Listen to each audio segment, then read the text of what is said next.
बिस्मिल्लाहिर्रहमानिर्रहीम। आज हमारा टॉपिक है कंडीशनल सेंटेंसेस। कंडीशनल सेंटेंसेस में हम सबसे पहले क्लोजेस की बात कर लेते हैं। तो इसमें आती है सबसे पहले सबऑर्डिनेटिंग क्लॉज। सबऑर्डिनेटिंग क्लॉज में इफ़ का ज़्यादातर इस्तेमाल होता है, लेकिन और भी हैं जैसे कि व्हेन, एज, फॉर, एज। और इसके बाद हमारे पास दूसरी क्लॉज है मेन क्लॉज। जब तक मेन क्लॉज नहीं होगी, मेन क्लॉज को ज़्यादातर इंडिपेंडेंटली क्लॉज या प्रिंसिपल क्लॉज भी कहते हैं। जब तक मेन क्लॉज नहीं होगी तब तक सबऑर्डिनेटिंग क्लॉज का मायने पूरा नहीं होगा। हमारे पास कंडीशनल सेंटेंसेस में सबसे पहले आ जाता है फर्स्ट कंडीशनल सेंटेंस। इसमें सबऑर्डिनेटिंग क्लॉज और मेन क्लॉज है। सबऑर्डिनेटिंग क्लॉज में प्रेजेंट टेंस होते हैं, लेकिन ज़्यादातर प्रेजेंट टेंस में प्रेजेंट इंडेफिनिट का इस्तेमाल होता है। Is, are, am first verb के साथ, एस या ई एस या अकेली फर्स्ट वर्ब, और हैज़, हैव का भी इस्तेमाल हो सकता है। उसके बाद हमारे पास है मेन क्लॉज फर्स्ट कंडीशनल में, जिसमें फ्यूचर इंडेफिनिट टेंस होते हैं। जिस तरह सबऑर्डिनेटिंग क्लॉज में प्रेजेंट इंडेफिनिट टेंस था, इसी तरह मेन क्लॉज में फ्यूचर इंडेफिनिट टेंस होगा। इसमें हमारे पास विल और या शैल होता है। उसके बाद हमारे पास आ जाती हैं इसकी एग्जांपल। मैंने इसकी 3 एग्जांपल्स दी हुई हैं। फर्स्ट एग्जांपल है if you help the poor he will pray. अगर तुम गरीब की मदद करते तो वो तुम्हारे लिए दुआ करता। इसमें आप देख सकते हैं कि हमारे पास सबऑर्डिनेटिंग क्लॉज है। ये वाली सबऑर्डिनेटिंग क्लॉज है, ये मैंने हाईलाइट किए भी हुई है।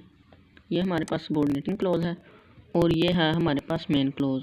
सबऑर्डिनेटिंग क्लॉज में सबसे पहले हमारे पास है हेल्प।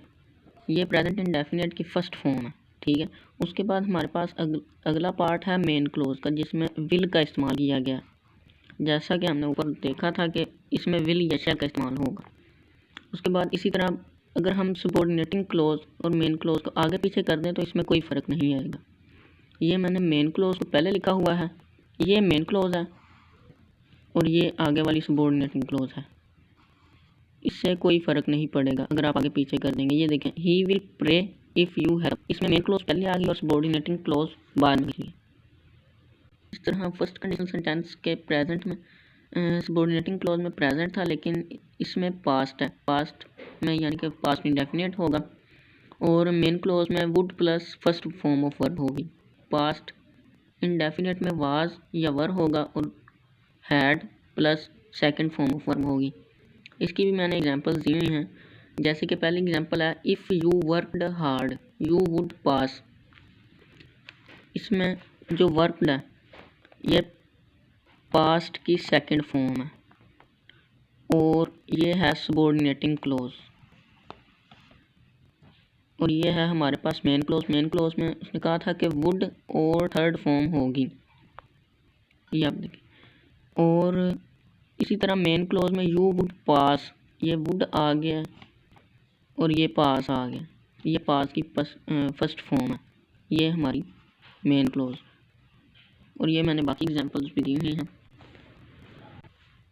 थर्ड कंडीशन की सबऑर्डिनेटिंग क्लॉज में past perfect had plus third form of verb होती है। इसी तरह मेन क्लॉज में would plus have plus third form of verb हो सकती है। Third conditional sentence second conditional और फर्स्ट कंडीशनल से डिफरेंट है, इसलिए इसे ध्यान से करिएगा। एग्जांपल मैंने दी हुई है if you had argued the जज वुड हैव रिलीज्ड यू। अब ये जो पहली है ये है हमारे पास सबऑर्डिनेटिंग क्लॉज और उसके बाद ये है हमारे पास main clause.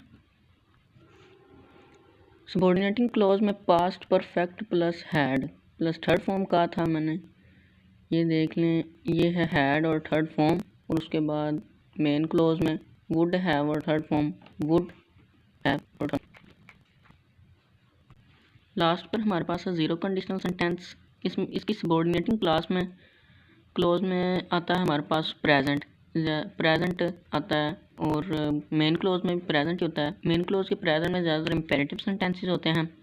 Zero conditional sentences में हम फैक्ट्स के बारे में बात करते हैं, जैसे कि साइंटिफिक और नेचुरल फैक्ट्स होते हैं। इसकी एग्जांपल है, ये देखें if you boil ice it melts. अब इसमें बॉयल है जो वो है फर्स्ट फॉर्म और ये मेल्ट्स ये भी फर्स्ट फॉर्म है, तो ये दोनों प्रेजेंट हैं। ये हमारी सबऑर्डिनेटिंग क्लॉज और ये मेन क्लॉज। ये एक साइंटिफिक फैक्ट है। इसी तरह नेचुरल फैक्ट्स की भी एग्जांपल हैं